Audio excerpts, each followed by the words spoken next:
Do, do, do, do, do, do, do. Pretty sure I've got this working. Checking my audio. Okay, that looks good. Yeah, as you might be able to tell, if you've tuned in, I'm back on campus, feeling a little better, which means I get to sit here and to talk to myself. Good times. All right. I can give everybody a few minutes to pour in and to try to remember what I wrote here, and we'll get started. Okay.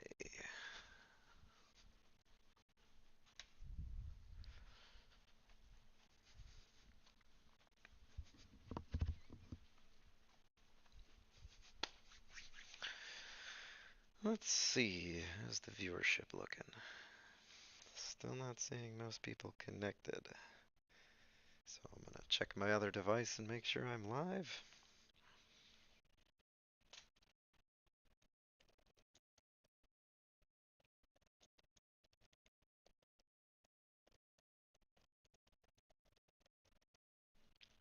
Easier to just ask. All right, we're good to go. Let's get started.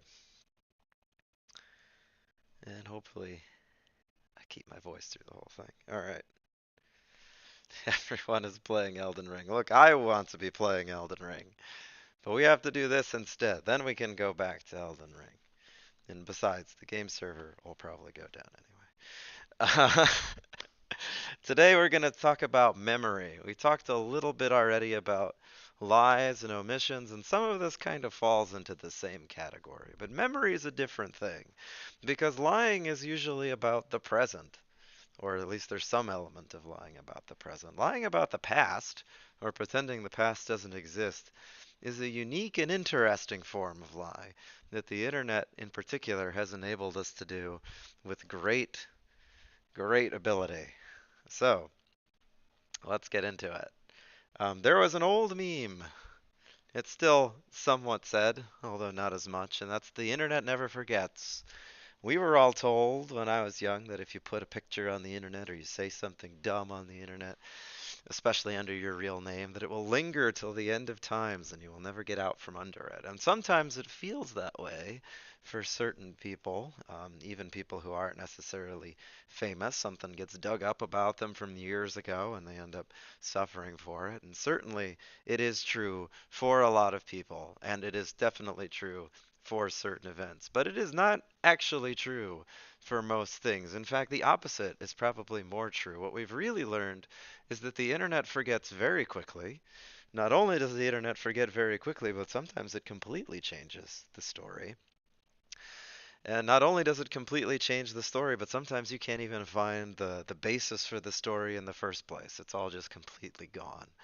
And so the internet never forgets. While it seemed like good advice in the 90s and early 2000s, when we saw that information storage was growing, that the searchability of the internet was improving, as the searchability of the internet has gotten worse and worse, and as people have put more and more information out there but archived less and less of it, it's really the opposite that seems to have become the truth, that the internet forgets a lot. Some silly examples that you probably are aware of. Club Penguin, obviously gone forever. We'll never get to experience Club Penguin again. I'm sure many of you mourn the loss of your childhood love.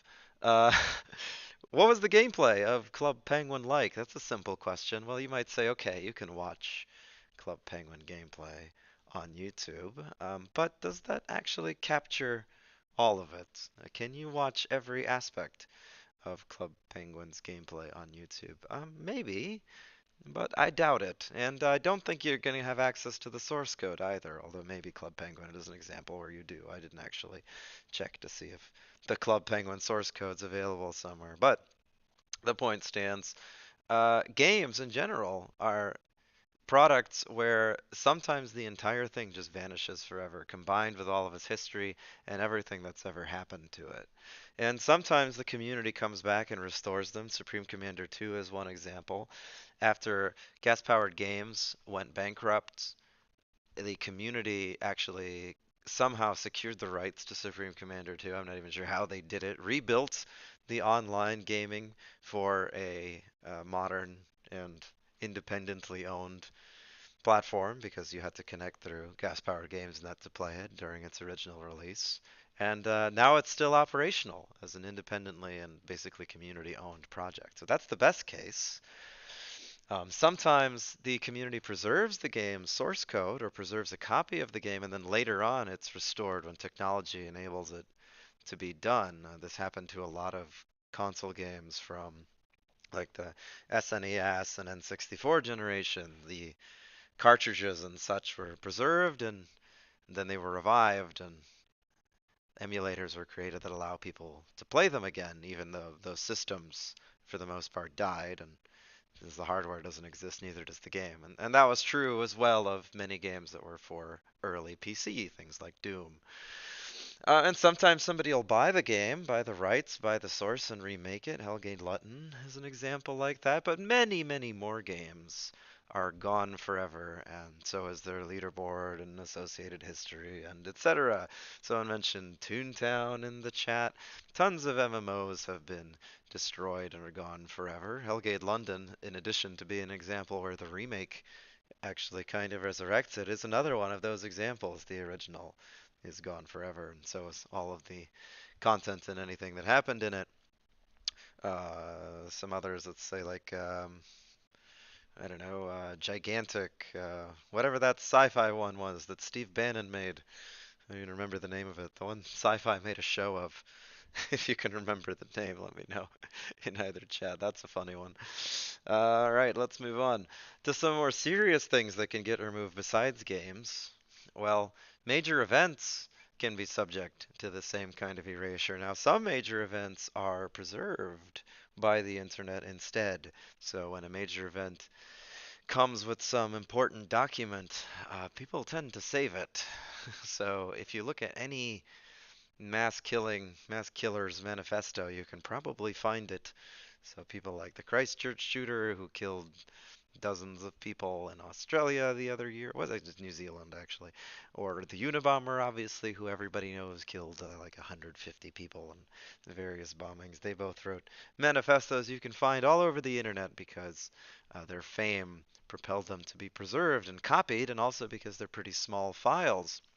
That same event, though, the Christchurch shooting, if you'll remember, the dude did live stream him killing all those people. Not live stream, he like GoPro'd it, killing all those people. It might have been live streamed too, but either way, there's footage of the entire event. That's already significantly more difficult to find, even though that's first-hand account of a tragedy. You can still find it, but I will wager that in 5 or 10 years, it will be almost impossible to find a copy of that on the internet, maybe even sooner. And it's certainly not an easy task today, even, to find that original footage.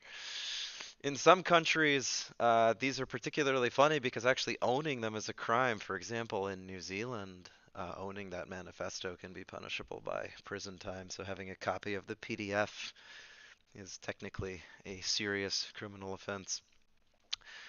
And then we know that some content, some events are actively removed by interested parties. We're not going to get into examples because it's a little too conspiratorial, but we know that certain information about major news events is stripped as it appears on the internet. And what happens to most information, even of major events, is just that it's lost forever under the buried pile of other junk, or it's lost forever because the video gets deleted and there's no copy. It just gets lost because of a lack of backup. This is what's happened to almost all the stock footage of every modern war. So the Afghanistan conflict, the Iraq conflict, the same will happen to the Ukraine conflict. The stock footage will show up on Twitter and YouTube and TikTok, and then eventually those accounts will become inactive. Some will be banned, some will be deleted, some will delete their own video, and that stuff will just be gone because people didn't really make copies. Most videos on YouTube will be deleted eventually. YouTube won't last forever. The same is true of Twitter and TikTok and whatever. We know this is true of social media apps that have completely vanished, like Vine, and ones that became irrelevant, like MySpace. And sometimes that info is the sole copy. People don't really tend to back up YouTube's. Until recently you couldn't, and the struggle against YouTube DL, which is a piece of software that enables you to back up YouTube, demonstrates that, well, Google isn't particularly interested in you downloading their videos for pretty obvious reasons. Here's an example of a piece that almost fell down the memory hole but didn't. The anti-Soviet warrior puts his army on the road to peace. That's obviously Osama bin Laden, I want to say, in the late 90s, from when America donated weapons of war for his fight against the Soviets. So, stingers and such. Somebody asked how many classes we've mentioned the Unabomber so far. I mean, it's basically a meme at this point. I went for that one on purpose. So some people do preserve internet records. There's the Internet Archive, which has been around for, I want to say, about 25 years. They've had various levels of funding. Today, they mostly just preserve text, but they've moved on to images and to some extent media now. So if you look at all the archives from like 2015 and earlier, they weren't well funded. So they was mostly preserving text, and they wouldn't even preserve images. So if you had a news article where the images were important, sometimes you wouldn't even get those. Some of you might remember Gawker. Gawker was shut down after Hulk Hogan sued them for basically releasing his sex tape, which they got, illicitly. Well, anyway, Hulk Hogan didn't want a sex tape released. They released it. That was not a nice thing for them to do. Billionaire Peter Thiel founded Hulk Hogan's lawsuit against them in secret because they had outed him as gay years earlier, and he was very upset over that. Gawker was, um, to tell the truth, pretty terrible. But Hulk Hogan won the lawsuit. Gawker had to declare bankruptcy. They yanked all their crap in a hurry. The website essentially disappeared, and all their articles and stuff, those are only really accessible now on the Internet Archive and other places that back them up. So that's an example of just a ton of stuff being lost very quickly. That's a hilarious case, by the way, if you want to look into it. So many funny things happened during the Gawker case. There were deaths and murders and all kinds of hilarious stuff. And then the whole secret funder thing. I mean, awesome. Fun story to read into if you want to do it. Okay, so other footage is preserved by community activists, but the problem with having footage preserved by community activists is they're kind of lazy. They're not going to hold on to it for 10 or 20 years, probably. And of course, they're politically motivated for the most part because people don't preserve events they don't particularly care about. This is why stuff like stock footage of war is usually lost because there's no real political activist interest in keeping it. So, in recent events, people are keen to preserve various protests and events of unrest. So, in addition to the domestic ones, like the BLM things and the events of January 6th, you also have international protests and unrest and events, whatever you want to call them, things like the Hong Kong protests, tons of information preserved there by community activists, hundreds and hundreds of gigabytes of footage. There's a couple links there. I'm not going to visit them. You can take my word for it. The first link was a video that was extremely popular, went big viral right around when January 6th happened. It was the video of the police officers opening the barricades to allow protesters inside. It's gone. The account's banned and the video is gone. And it's particularly difficult to find that particular video unless you have one of these community backups, which you can get on Mega or through a torrent upload. That particular video is actually pretty tough to find on the internet. So that's the one where the police just open the barricade and let the protesters inside. And they just kind of casually sift in there. They're not like pushing or anything. So it's not one of the crazier videos. Then there's another one that's still around. That's some cops taking selfies with people inside of the Capitol. So you still have some, others you don't. Check again. It's only been a little over a year now. We just had the first anniversary of January 6th. So you're looking at about 14 months. Check again in another year and see if that second link is still active. Check again a year after that. See if the link is still active. It's not going to be there forever. I imagine. Now, this isn't exactly a new issue. Like, we know that media gets lost. We know that this was more of a problem before the internet. Even major entertainment products, like for example, the first few episodes of Doctor Who, were permanently lost because of issues with preserving the tapes. Somebody overwrote them.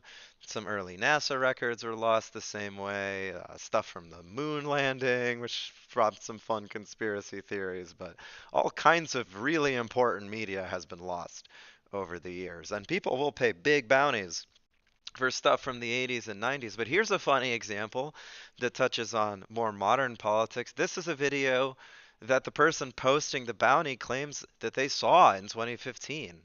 So it was on the internet. And then somebody took it down and now they can't find it anymore. And so they're offering over $1,000 bounty for anybody that has that content. This is just an old episode of Oprah that Trump appears in. So it's like from a 1989 or something. Some classic Trump memes there that they wanted to see, but yeah, it's just gone. And unless you have a bunch of money or you know somebody, you're not going to find it again. The difference is obviously scale. So while people have lost important things in the past and media has been lost in the past, they've never lost this much stuff. The internet forgets more in one day than the whole world knew centuries ago.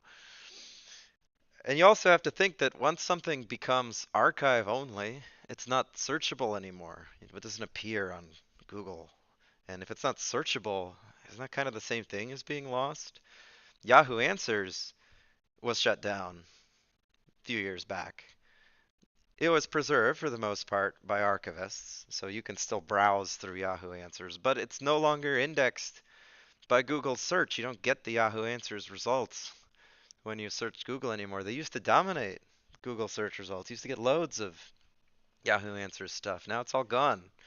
Same with GeoCities. You used to get loads of GeoCities results in other search engines long before Google, but when GeoCities was shut down, even though a lot of it was archived, again, a huge amount of data, now a lot of it's gone. And so forth. Sometimes also think that the records that you have are worth money. We've talked about this in the past, but if Google kills your whole Gmail, that's just a record of your email. But it's a big problem for you, probably a financial problem for you. And also don't forget that if your Gmail's killed, it probably kills your whole G Suite, which includes Google Photos and Sheets and potentially anything that you use G Suite to sign into. Killing someone's G Suite is actually a pretty trivial thing to do. I'm not going to tell you how, but getting people's G Suite banned easy to do and causes huge damage. So my recommendation to everybody is don't put too much of your life into Google. The memory hole that people can just throw things down. We talked about major events, we talked about big stuff, but minor events, minor data, random corporate nonsense, that stuff is just gone forever. No one's going to archive that. Smaller entities, smaller companies, smaller organizations, they can just change the past as needed. So, like John Carroll, for example, I mean, good luck finding the bulletin from before 2016. You can give it a shot if you want, uh, but you're going to have to email somebody to even have a chance at it. That information was available electronically last year. It was the 2015 bulletin was available the year before that. Before the website redesign, you could get them going back a few years. Now they're just gone. A bunch of the stuff from the old John Carroll website, by the way, also gone. That whole website's gone.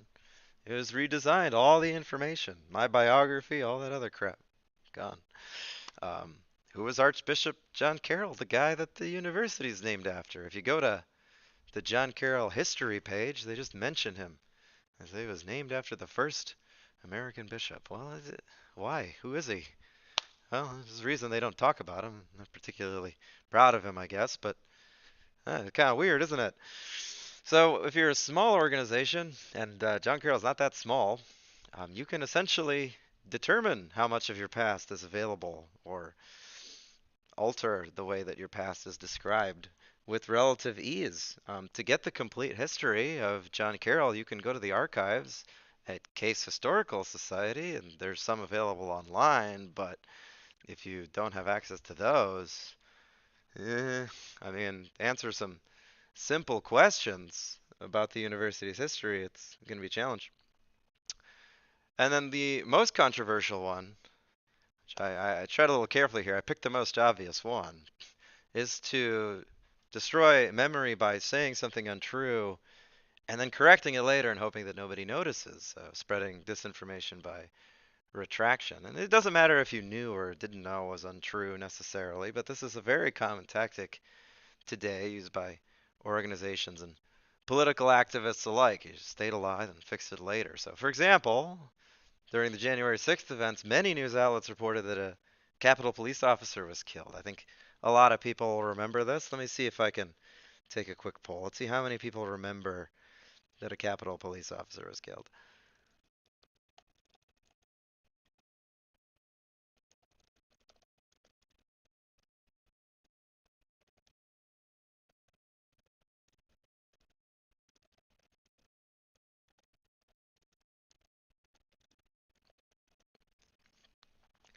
You remember that it was reported that a Capitol police officer was killed on January 6th. If you remember in more detail, it was reported in outlets like the New York Times that he was beaten to death with a fire extinguisher. It was one or two people.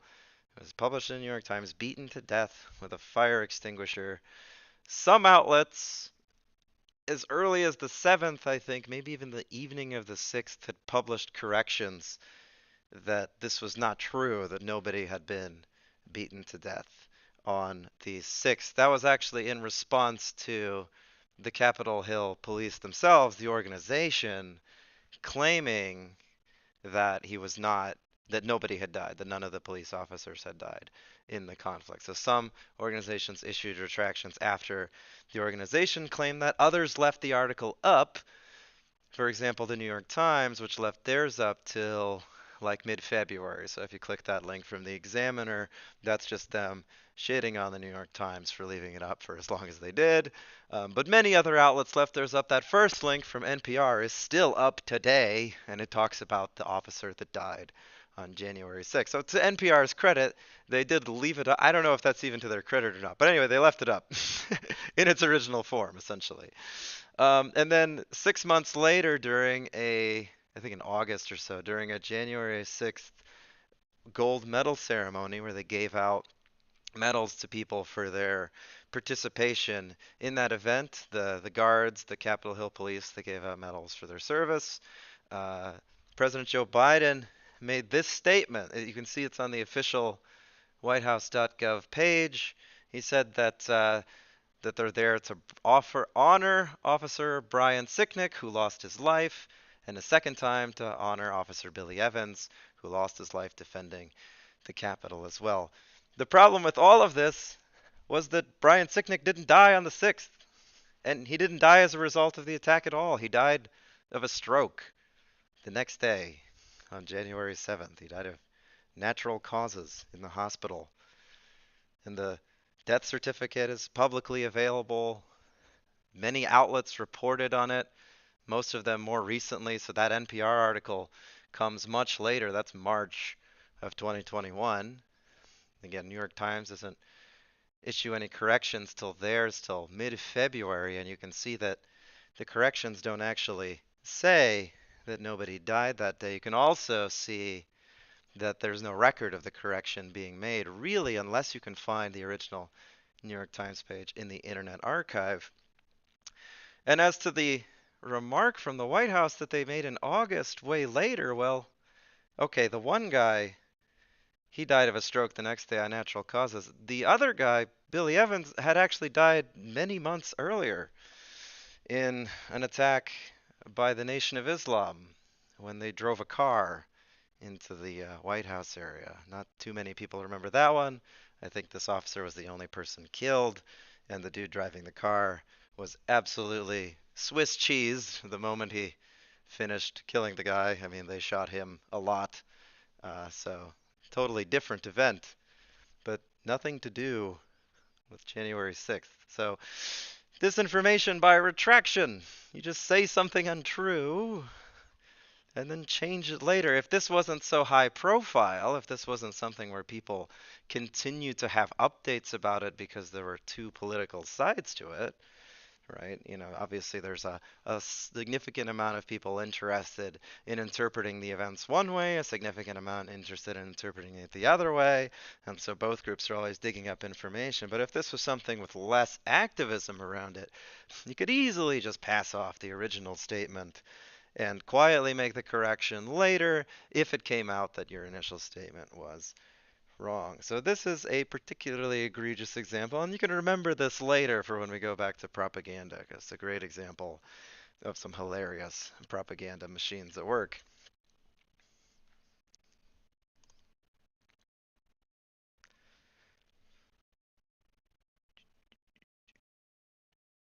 All right. So how do companies exploit memory? And companies include people who are interested in making a profit, but also organizations. It could be nonprofits or political organizations or whatever, too. And of course, these companies usually exploit memory through the use of software. Well, BP, if you Google BP oil spill, all of the results say Deepwater Horizon disaster or Deepwater Horizon oil spill. So kudos to BP for getting it renamed. It's also pretty difficult to find a lot of the more detailed information on the incident. And some of the videos that were very accessible at the time, like the shots of all the ducks covered in oil and people washing the oil off the ducks, some of those were actually not necessarily portraying what people thought they were. Some of those animals were emulsed in an oil cleaning product, and then they showed them in the oil cleaning product, not the oil. But anyway, those videos are tough to find. So sometimes, if a company has enough money and motivation, they can actually just completely rewrite the story or at least modify their reputation to make it a little bit less disastrous in the case of something that's obviously not concealable like the oil spill, which everybody knew about. You can't really go back and just get rid of all that knowledge. Faking price history is a great one for all retail. Pretend that something was more expensive in the past or cheaper, depending on what's useful to you. This tactic is universal on Black Friday when everything is 30% off. What they don't tell you is that they had just raised the prices the day before or the week before in order to make them 30% off. So, of course, you can exploit memory to make the price look favorable. Luckily, services like Camel Camel Camel exist for Amazon, so you can check the actual historical price, but for other retailers, no such service. You can fake the quality of your reputation. This is often done through buyouts, acquisitions, and name changes and things like that. For example, THQ Nordic was a beloved games company, but it's actually Nordic Games. The beloved game company THQ went bankrupt and its IP was sold at a bankruptcy auction. They bought the name THQ along with some other titles and then decided to make it THQ Nordic because the name THQ was so respected and well known. As for the actual people at the company, most of them did not stay on at THQ Nordic, and a lot of them went on to other places like EA and Blizzard. So a lot of the people who worked at THQ Nordic making some of the games towards the end then went on to make things like StarCraft 2 and Reaper of Souls and all those big titles that Blizzard released shortly after THQ went bankrupt. And everybody's probably familiar with Warner Media Group, which is another example of this, having undergone so many name changes that I honestly don't even know what their actual name is supposed to be. But there's something like AOL, Time Warner, Warner Media, Warner Brothers, Warner something or another. And whatever whitewashing of their reputation they've tried to do has probably not worked out very well for them. Okay. You can also modify your historical terms or remove them entirely. I've seen this happen a lot with perpetual licenses. So some software, a lot of software back in the day, had the option to purchase it once and own it forever, including updates in some cases. Unity was one example. It gave you updates till the end of the version year. Google SketchUp, well, it wasn't Google SketchUp actually. They changed the licensing model after Google acquired them. Good old Adobe used to sell Photoshop and other products. as perpetual licenses. None of these organizations sell perpetual licenses anymore. They all sell subscriptions only.